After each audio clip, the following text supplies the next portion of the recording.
watching BattleCast Primetime. All your favorite BCPT action is coming to you live from Cologne, Germany. C&C4 executive producer Mike Losecki and Joe Coogan take the stage with yours truly for one sweet stage show. Apox brought his corner to CommandCOM. We've shipped in an action-packed all-ladder season BattleCast 10. And to top it all off, 2 main event matches on the horizon. Cause BattleCast Primetime starts now.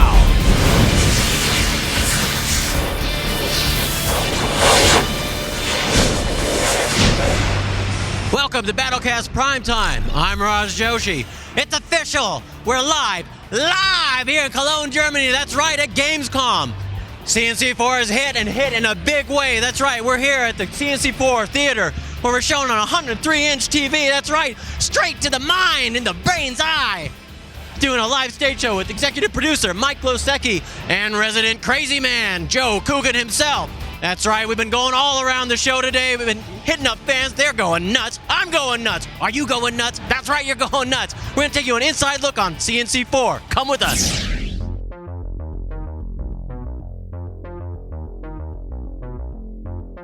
got a present for you. Kane lives! It's been a great run. If you had told me 15 years ago that I would be standing here in front of thousands of Command & Conquer fans bringing out Command & Conquer 4, I would have laughed in your face. It did not seem possible. The Brotherhood and GDI have worked together in the past. It's always worked out very well for Kane. I suspect it'll probably work out well for him again.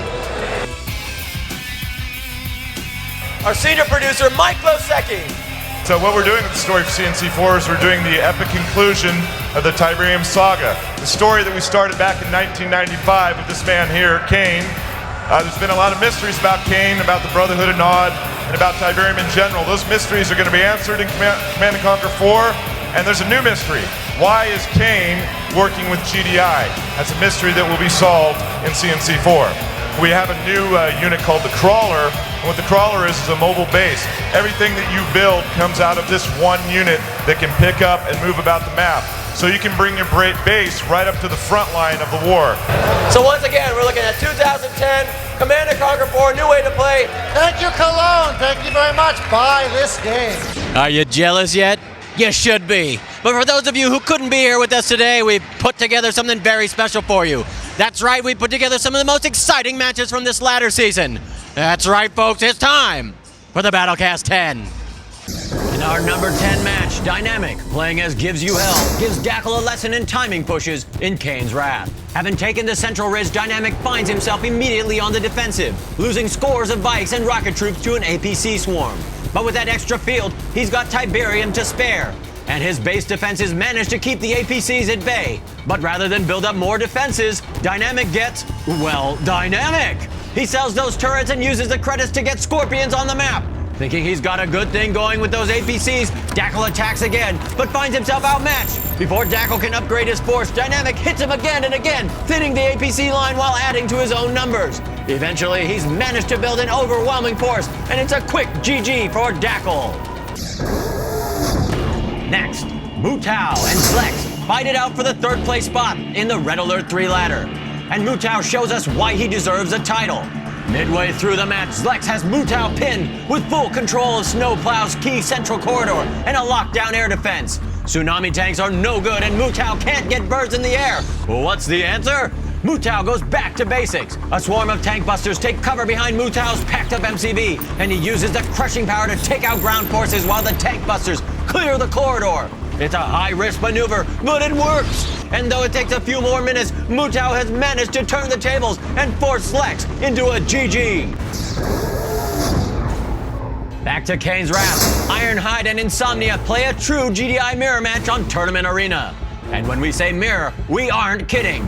Both players follow almost exactly the same build order, deploy their MCVs to the front lines, and then clash in the center of the map with Predators on the ground and Orcas in the skies. The deciding factor here are the small differences. Ironhide makes 2 crucial decisions to keep him on top. First, he opens by sneaking a foxhole into Insomnia's base, creating a distraction that's not easy to get rid of. Second, he puts Pitbulls into his follow-up force, negating the Orcas and allowing him to take the skies. These subtle changes paid big rewards, and Ironhide takes the W.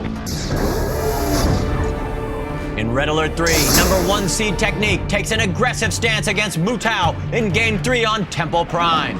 Mutao thinks he's making headway on the southern half of the island, pushing out infantry, but doesn't bother looking back to his starting base. So he misses Technique's MCV, which rolls over the soldiers, unpacks, and starts building barracks and Tesla coils throughout Mutao's base.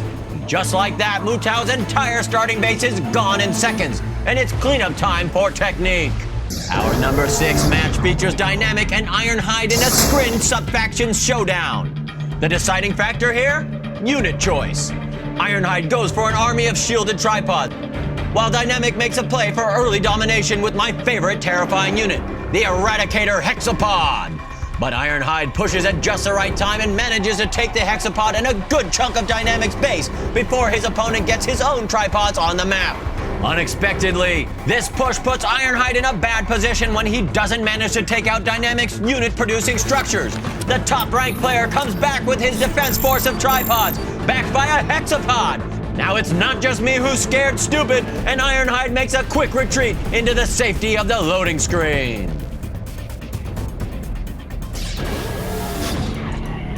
Dynamic continues the domination in Red Alert 3 against Zero on Fire Island. But this time, it's all about infantry. Both players go for the PK Crush, but Dynamic does it with a twist, rushing his MCV to the front and building a second barracks in the area outside Zero's base. That way, when his small force makes its way past Zero's first wave, he's got reinforcements ready to go behind enemy lines. It's a quick and efficient win, but no less impressive. Technique takes on the Ponerer in Kane's Wrath and shows how to survive a serious setback. Early in the game, the Ponerer launches a two-pronged assault with shielded tripods, clearing out Technique's corner expansion and obliterating his starting base. But before he can finish the job, Technique sneaks a force of beam cannons into Ponerer's undefended base. Ponerer is forced to fall back and defend. Think he's nabbed all the cannons? Ponerer makes a final strike with his remaining tripods and harvesters, but he missed a beam cannon. Worse yet, when he falls back, Technique marches a few avatars and a captured tripod in the back of Ponerer's base to end the match. Ponerer just got pwned. In our number 3 match in Red Alert, we've got Matisse and Mutao on Temple Prime. Mutao is a model of efficiency, using only a few units to maximum effect. His first volley, some Imperial warriors backed by Tengus, manages to wipe out Matisse's flak trooper defense. This clears a way for 3 Chopper VXs to assault the ground defense turrets, which clears a way for our base-destroying tank busters and tsunami tanks, which now have nothing to stand in their way. Once the assault is underway, Mutao moves all surviving units from these squads into Matisse's base and attacks from the land and air simultaneously. And though the number of units is small, the strategy is sound, and Matisse is out of the game. Our top Kane's Wrath match once again features a brilliant win by Technique over Body. Watch the resource management. This one is all about the Tiberium. It's a fairly straightforward tanks and air battle until Body expands to the southern Tiberium field and starts getting juggernauts on the board. With Technique's Tiberium starting field totally spent, Body now has the upper hand on unit production, and he's got Technique's southern expansion locked down with tanks and missile squads. So rather than tech up, Technique makes a daring move. He moves his MCV across the map to the northern corner tip field, completely undefended, while he spends his credits on Scorpions and base defenses to hold off and distract Body. Soon, with 2 harvesters going uninterrupted at the northern field, Technique can outmatch Body's force building and attack straight on with his Scorpion force. And, as predicted, it's GG for Body and on to the finals with Technique. Our top Red Alert 3 match is a slug-out nail-biter between Dynamic and Fascinate on industrial strength. Dynamic plays an aggressive card early on, getting an army of dudes backed by his MCV right on Fascinate's back door. He marches in and nearly ends the match right there, but Fascinate manages a retreat to the water while Dynamic settles in at his brand new base. But where other players would GG, Fascinate ups his game, taking a hint from Dynamic and settling not just the water expansion, but also Dynamic's abandoned starting base. Now Fascinate's got 4 refineries to Dynamic's 3, giving him a resource advantage. Both men go to the air, and it's looking like a stalemate until Fascinate puts those extra resources to work and gets 4 PK-packed IFVs into Dynamics base. Then it's a clever application of Cryogeddon, and Dynamics left without an airfield. Fascinate now owns the skies, a key to Allied victory, and it's only a few moments before he forces the top-ranked Dynamic into submission. Brilliant win, Fascinate, and that's your 10 for this month. The 10, brought to you by Logitech, makers of the customizable G9X laser mouse. Feeling better? I knew some badass BattleCast action would cheer you up. Now take a minute and compose yourself, because after the break, we're going to take you up close and personal with the Command & Conquer 4 booth here at GamesCOM. Don't go away.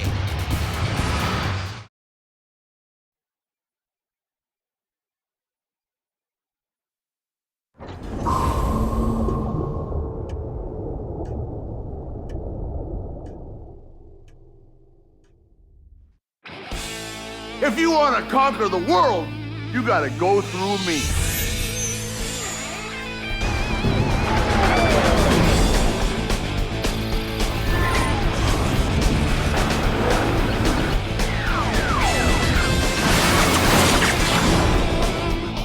You have no place here, Gaijin. Go ahead. No. This is bloody ridiculous. You cocky little bastard.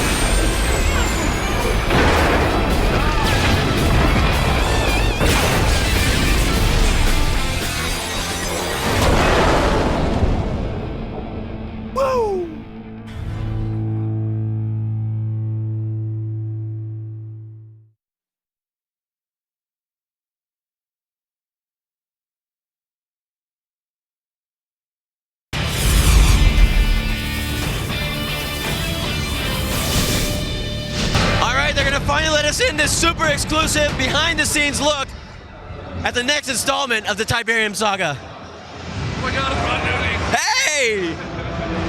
We're inside here. Look at this giant TV.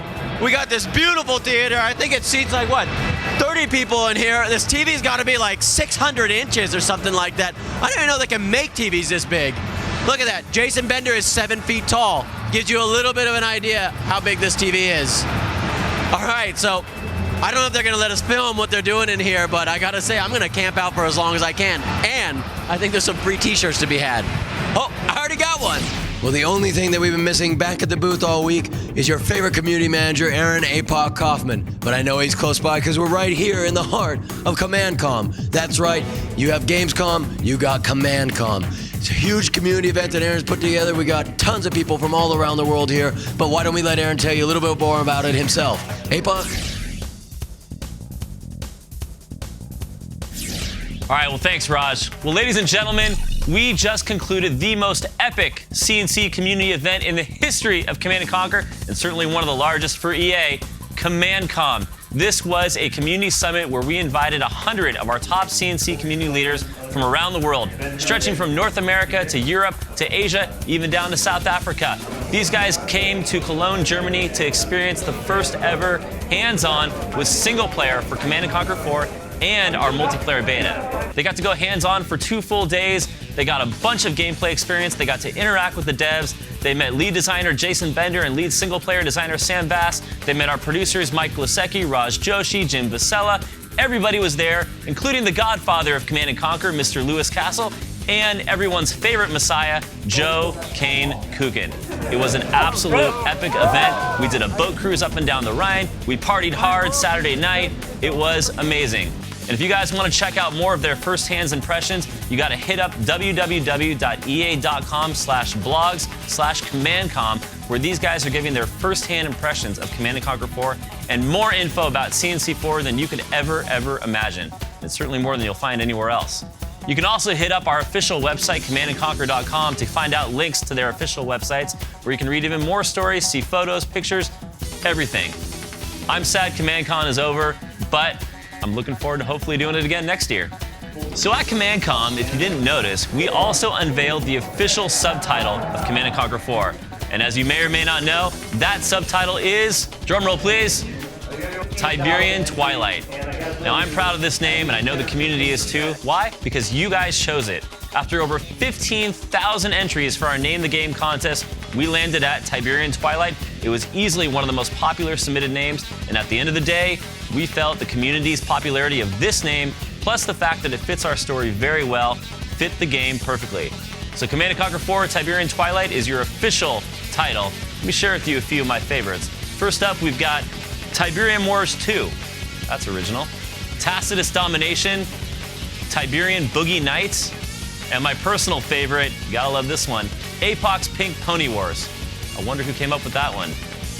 So as you've seen many times in my corner, I have highlighted one of the most exciting mods in the history of Command & Conquer coming out very soon, and I'm proud to announce, actually, I'm proud to congratulate these guys. It's the Renegade X team. They are gonna be hosting their first official open public beta September 30th, and it's the first time you'll be able to get into the game and play this kick-ass FPS. If you're a CNC fan, if you're a Renegade fan, if you just love FPS, you gotta check out Renegade X. And you know what? You don't even need to own Renegade to play it. It's that cool.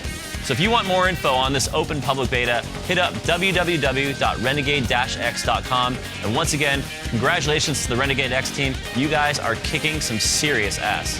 Well, you've seen the announcement trailer, you've seen all the previews, you've even read all the information coming from CommandCOM, but I know you're just itching and scratching for more media, more news on everything and anything Command & Conquer 4. Well, as you heard in my last corner, we are revamping the CommandandConquer.com website, and for CNC4, it will be changing in the coming weeks. We'll have tons of media, tons of news, a faction section, even a Twitter section for our developers, contests, and plenty more. So you'll have to hit up CommandandConquer.com for all of that as we gear up towards our launch next year. And I'd also like to remind you guys that we've got an official CNC4 page on Facebook. The link is simple, facebook.com/CommandandConquer.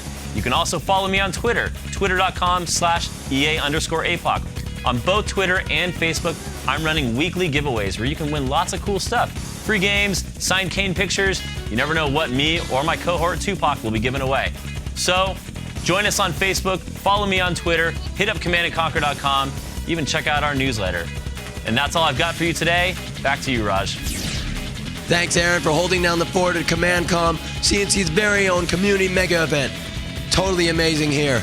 All right, guys, don't go away. We got tons of stuff to show you. Go ahead, grab yourself a Coke Light, a Kolsch, whatever you like, and we'll be right back.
Back to BattleCast Primetime. I'm Raj Joshi. That's right, ladies and gentlemen, it's time for the main event.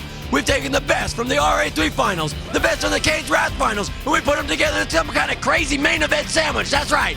I'm here with Dynamic, Technique, on the ones and twos, going crazy here because it's time for the main event, the biggest finals here in Cologne, Germany. Let's do it live.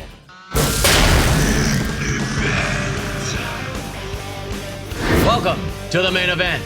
We've got two action-packed matches for you from GamesCOM. And to help break it down, we've got our favorite development whiz kid back in the studio. Jeremy Fiesel, welcome back to BattleCast Primetime. Thanks, Raj. As always, I'm excited to be here. We've got some action-packed matches on the way. Well, let's get to it. All right, that is no lie, because for the first time ever, we've got the same two competitors fighting it out for domination as the top players in Kane's Wrath and Red Alert 3. These two guys have taken a torch to the ladder season and taken no prisoners.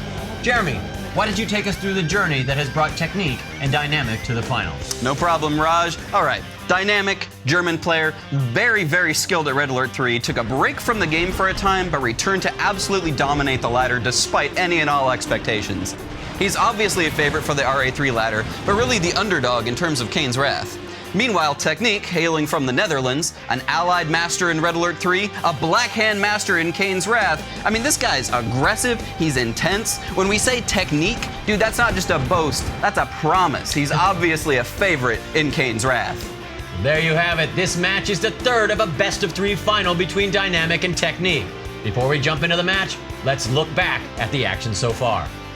In match 1, Technique faced Dynamic on Tournament Arena. It was a short match with Technique taking the resource lead early and then striking hard on Dynamic's MCV with bikes and missiles. Crippled early, Dynamic had no choice but to throw in the towel, giving Technique the first match. In Game 2, Dynamic put up much more of a fight, this time playing as Reaper 17. Learning his lesson from Game 1, Dynamic expanded to the second tip field quickly, defending with a few Seekers while he teched up to Devourer tanks. Once he got those babies on board, it was time to show off. Expert micro around the GDI tower gave Dynamic cover while he blasted away at the smaller ranks of Technique Scorpions. And after proving he could hold the center, Dynamic watched as Technique threw in the towel and regrouped his efforts for Game 3. All right, so now we know the players. Let's learn the map. For our first round, the Kane's Wrath final, here's our Battleground Recon.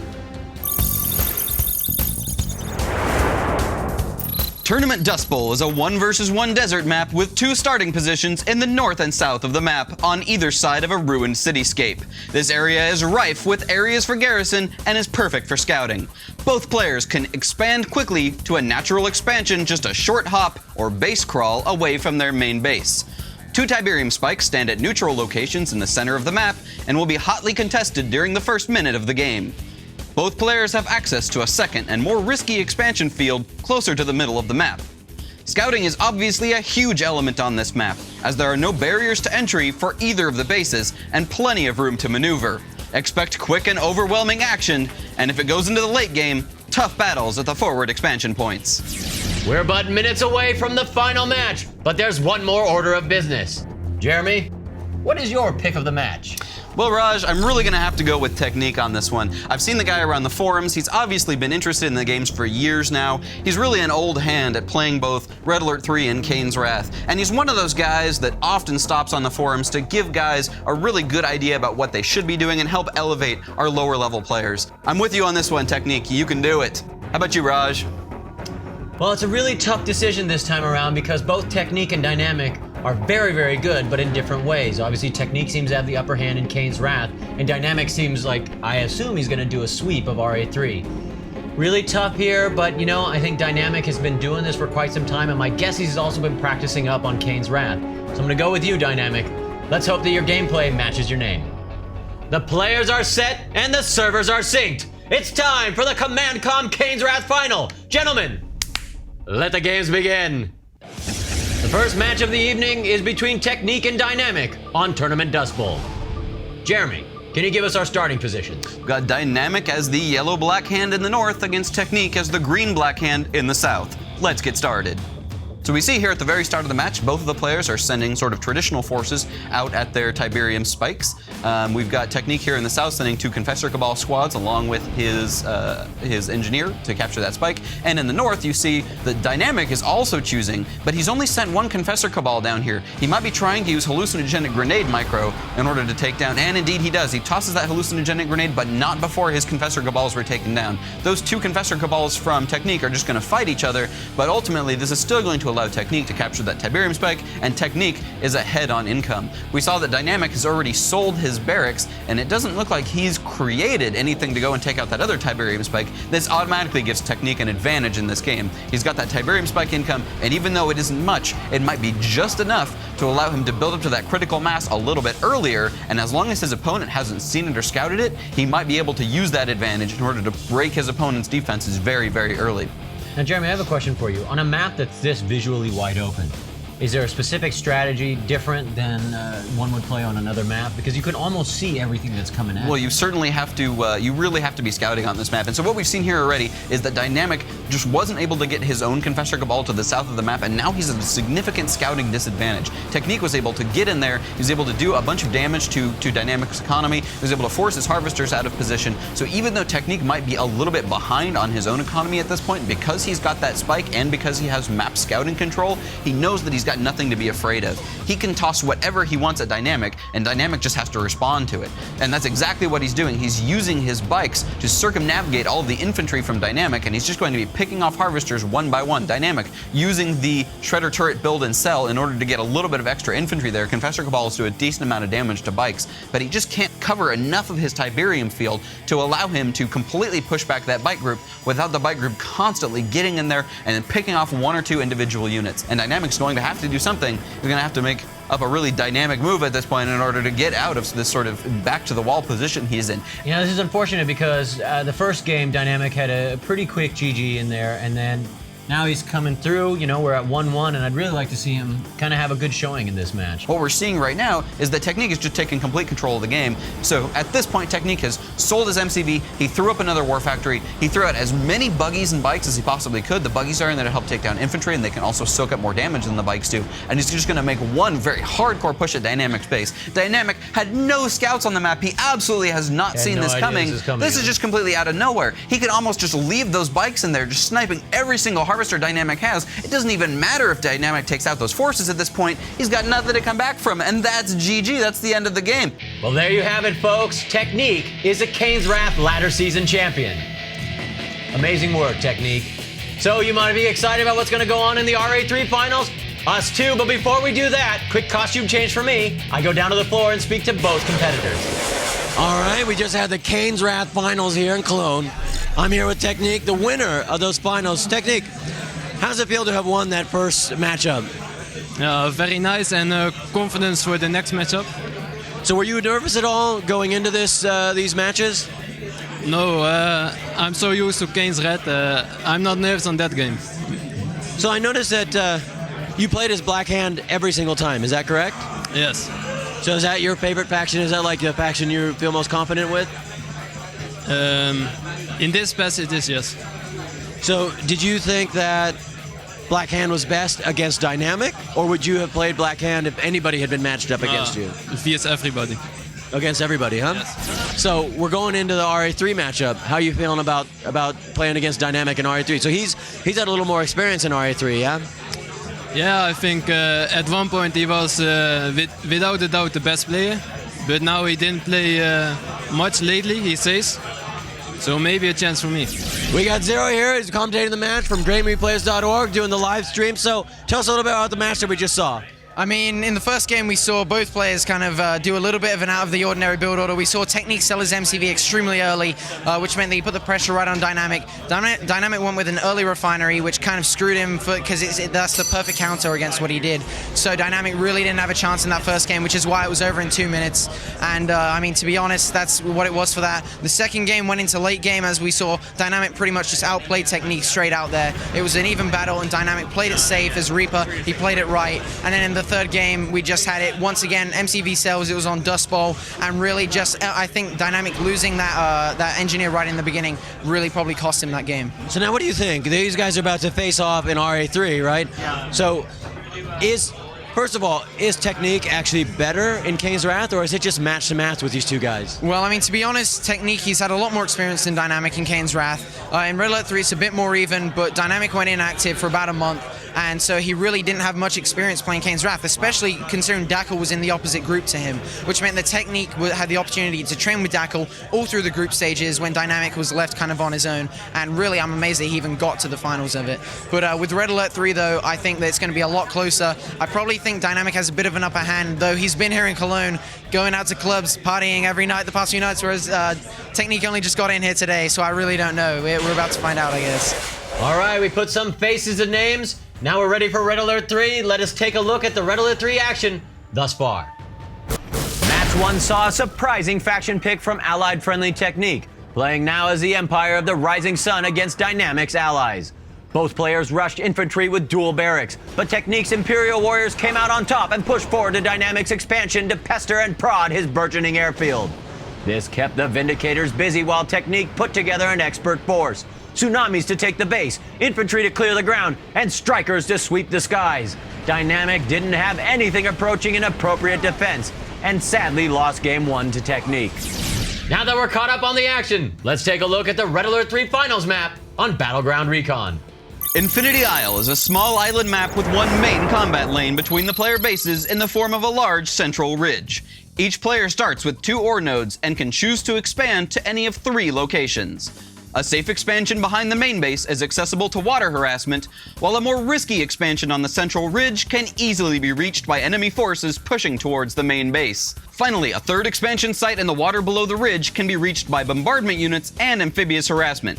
These areas are typically taken by players at the very end of a match on Infinity Isle.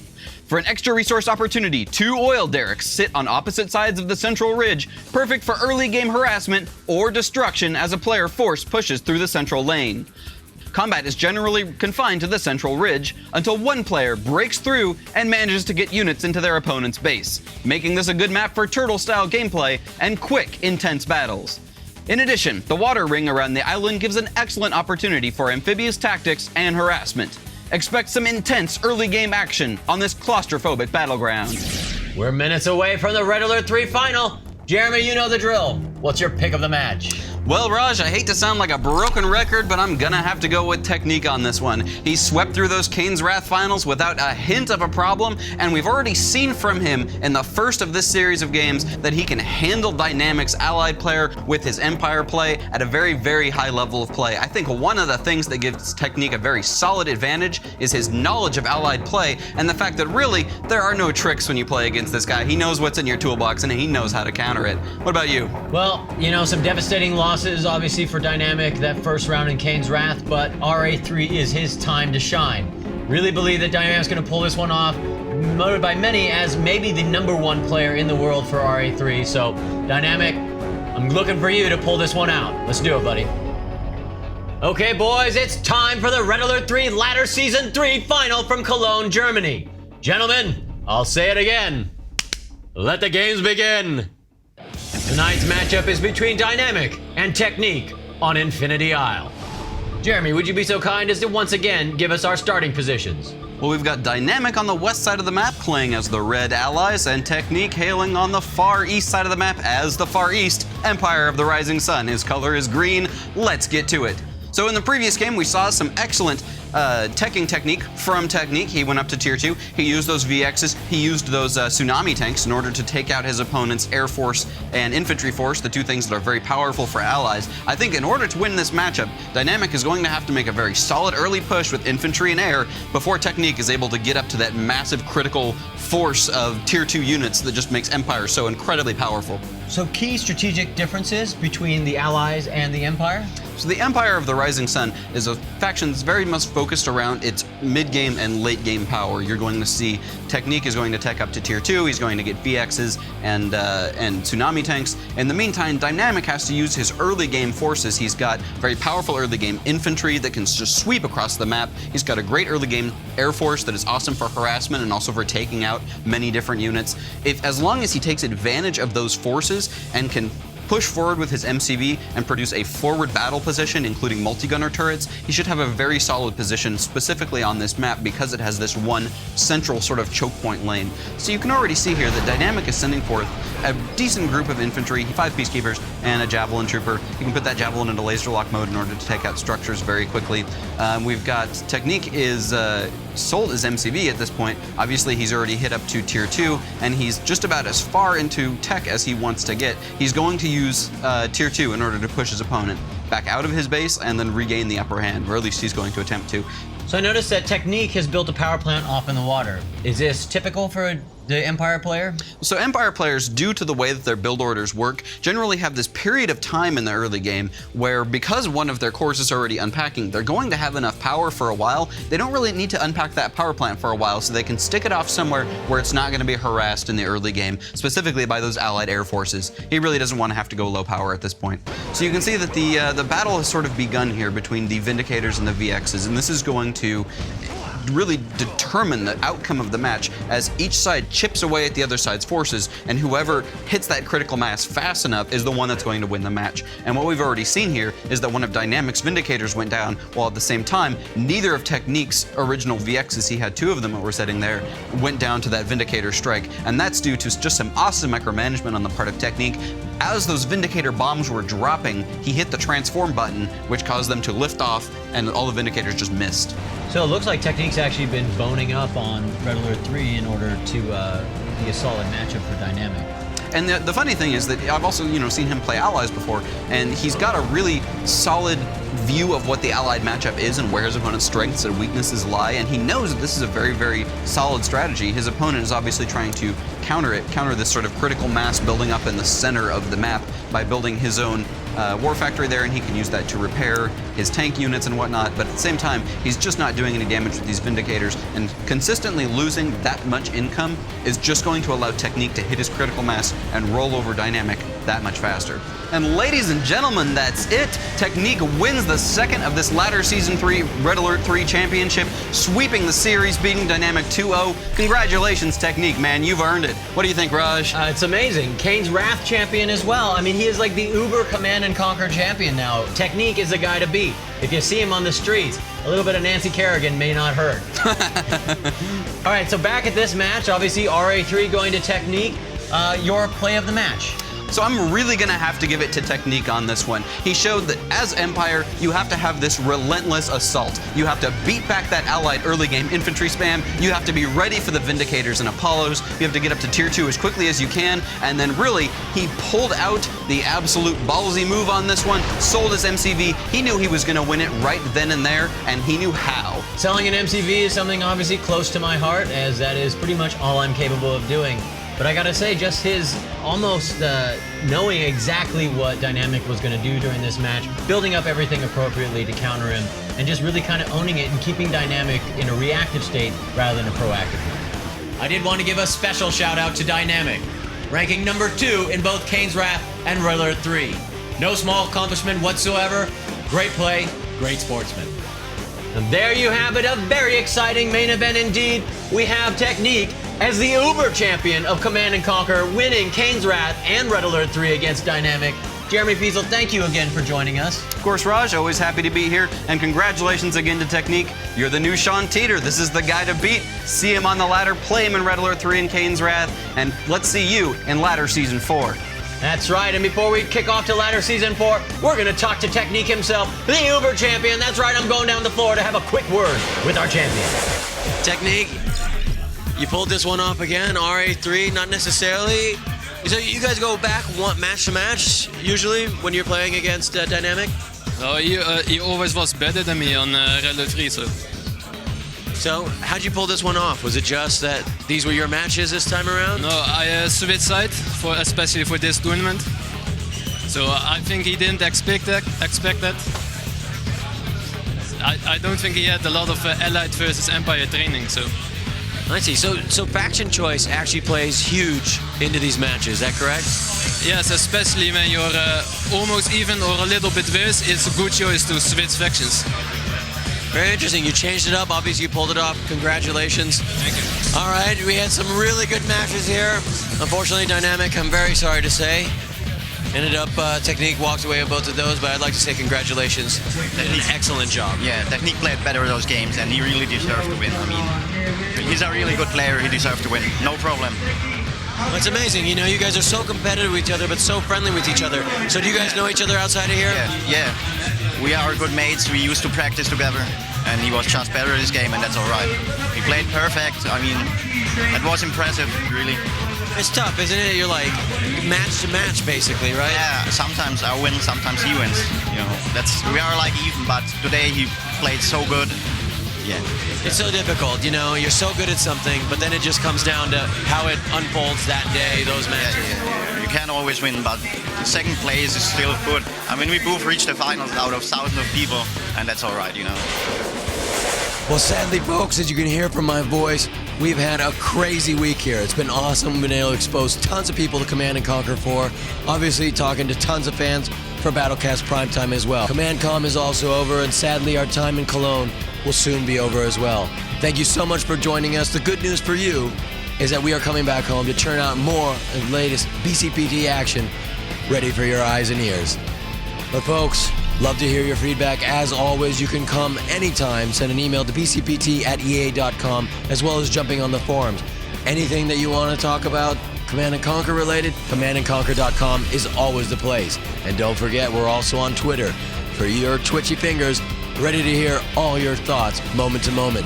Thank you very much for everybody here at BattleCast Primetime. I'm Raj Joshi, and we'll see you on the battlefield.